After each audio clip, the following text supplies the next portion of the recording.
I had always thought road trips through Egypt were thrilling in a way that movies never capture. The sun beats down during the day, but at night, the desert breathes a quiet I couldn't explain. I was on the road with a friend, heading back to Cairo after visiting the Giza Plateau. It was late, maybe close to midnight, and the streetlights were few and far between. The air smelled dry with a faint tinge of dust and sand. The road stretched ahead, endless and empty, and that's when I first noticed something. At the edge of the headlights, a figure appeared, tall, thin, almost impossibly still. I told myself it was a trick, shadows playing in the desert, but it kept pace with the car. No matter how fast we drove, there it was, standing on the side, yet somehow moving with us. My friends laughed nervously, trying to brush it off. "It's probably someone hitchhiking," he said.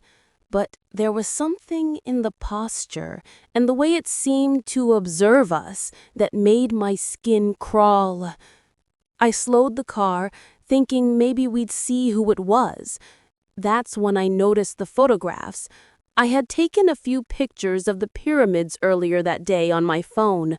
On a whim, I checked them now, and there it was, first barely visible, then clearer, in every photo I had taken, always at the same distance from the pyramids, always looking directly at the lens. We kept driving, and it vanished, or so we thought. The next morning, under the weak light of dawn, I checked my photos again. There it was, in the distance, always in the background, in corners I hadn't noticed. I began showing them to locals in Cairo. Some shrugged, others laughed, but a few, older men, women, looked genuinely afraid. They told me stories of a shadow that haunts travelers near the pyramids, appearing in photos, following those who dare to come too close after sunset. Legend said it was the spirit of a guardian left behind to protect secrets no one should see. Days passed, but it didn't stop. Every time I opened my phone, I could see the figure, at first faint, then clearer, until it felt like it was closer every time I looked. I tried to leave the city, but every route back toward the pyramids seemed to intersect with the same stretch of road. The shadow was persistent, patient, like it had a purpose.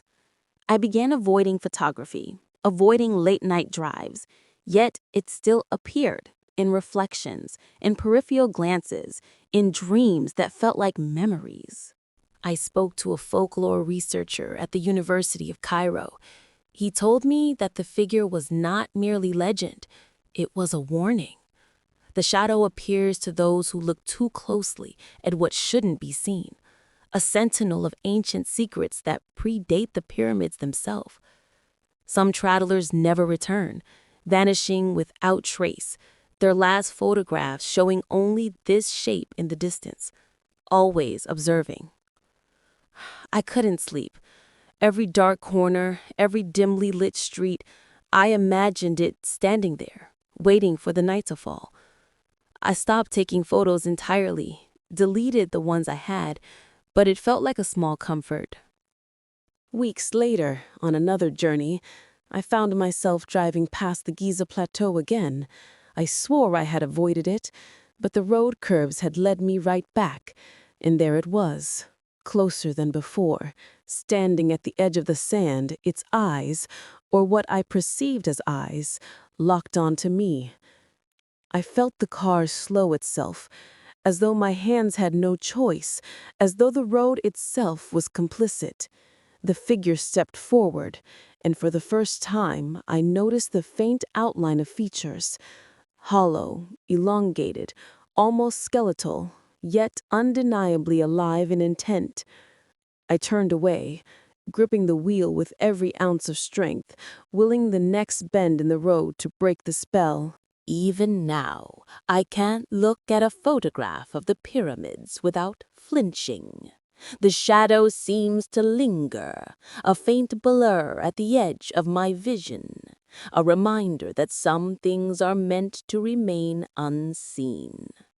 Travelers whisper of its patience, the way it studies its victims, the way it appears in digital records as a ghostly sentinel.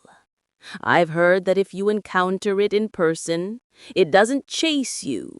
It waits, marking you, embedding itself into your life until you can't escape the gaze. I'm telling you this because someone should know. If you ever travel those roads at night, if your camera captures more than it should, beware the figure that follows, the shadow at the edge of the desert. Some say it is ancient, bound to the land, keeping watch over secrets buried beneath centuries of sand. And others say it is hungry for attention, feeding on the fear of those who dare to see it. I don't know if it will ever leave me, if it has followed me across towns and cities. I only know that the desert never forgets, and neither does the shadow. I sometimes wake in the middle of the night, thinking I hear footsteps outside my window, the faint rustle of sand carried by a dry wind. And when I pick up my phone, just to reassure myself, I see it, always at a distance, always observing, a silent witness to my life. The pyramids hold many secrets, but some are alive in ways we cannot comprehend, waiting patiently, with eyes that never blink. And I can't help but wonder how long before it shows me exactly why it follows. I don't take photographs anymore, and I don't drive those roads at night. Yet the fear remains, creeping in at unexpected moments. A shadow at the corner of a room, a figure at the edge of a frame, a whisper carried by the wind. I know it will wait, endlessly patient, until I confront it, or until it decides that I have lingered long enough. And when that happens, I don't know if anyone will hear my story, but for now, I share it with you, hoping someone out there heeds the warning. The desert watches, the shadow waits, and the pyramids keep secrets some eyes were never meant to see. I tried telling people what happened. They laughed. The desert plays tricks on the mind, Habibi, they said. But I knew better. The white desert doesn't lie. It doesn't forget. And the stories, the old ones whispered by elders around fires, weren't just stories. They warned of lanterns that lead the living to meet themselves in the bones of the past. They warned of spirits that wear the faces of the dead and the yet-to-be. I've never returned to the white desert at night. I don't travel alone anymore. But sometimes when the wind is just right, I swear I see a faint light on the horizon, and I feel my own eyes watching me from within it. A voice whispers my name, and I know, deep down, that one night I will follow it again, because it is me, and I am it. And in the white desert, the living and the dead are never truly separate. I don't know if I will ever explain this to anyone fully. I don't think anyone can understand. All I can do is warn.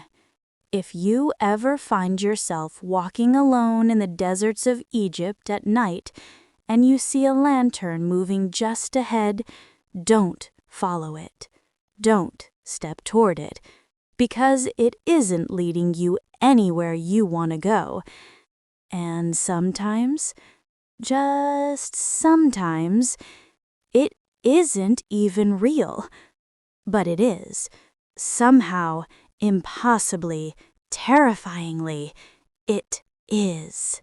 The wind is rustling across dunes. The faint sound of footsteps echoes behind. Whispers curl around the firelight in your mind. I can still hear it. I still see it. And I think, somewhere, the lantern waits. Moved apartments twice, changed my phone number. Yet every time I check my mail, there's always one envelope. The same old paper, the same seal.